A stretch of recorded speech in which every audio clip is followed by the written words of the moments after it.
You know how I'm always measuring the atmosphere. We're measuring how much rainfall, and right now we're measuring how hot it's going to get because it could add more fuel towards Tropical Storm Debbie. And while things are quiet, we're definitely taking the opportunity to analyze what could happen now that it's already made landfall.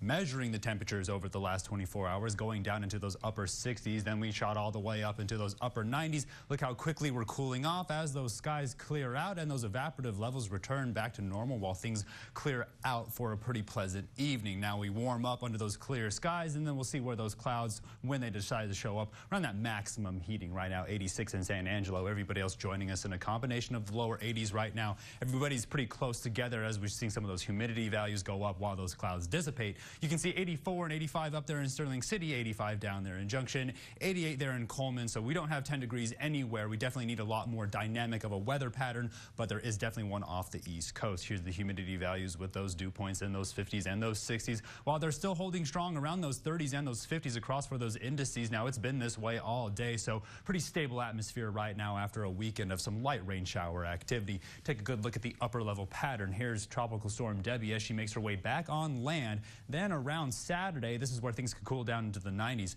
This strong long wave pattern could pull the storm with it, then take it up towards the northeast. Pretty long, pretty deep low pressure system. Then we see the high pressure push back in, and then we're going to gradually warm back up as we get closer towards the first day of school. Now we're looking at the dry air as it becomes stationary, wrapping around off the four corners. Then look how that boundary layer is pretty strong there against Debbie. It's going to keep holding it there for quite a while. While we're getting a good idea of the cold front making its way down, they did see tornadoes today in Minnesota. That's going to push against this storm before they reach the same pressure level and they move up towards the northeast. Moisture tracker is going to show you that cold front again avoiding the Concho Valley while we still hold on to pleasant conditions, but still adding enough dry air as it pulls it in there around that moisture. Again, we're looking at where Debbie is right now as she's headed northeast about 7 miles per hour. So she's definitely slowing down, but you can see where she's beginning to start to pull some of that moisture now that she's made it across Florida. When we get a good look at the satellite, we can see how strong it's getting, kicking off some strong winds. Again, tornado watches and warnings being issued with a lot of flash flooding in this area. Definitely not done. We'll see how much she intensifies by the time we make its way in towards tomorrow.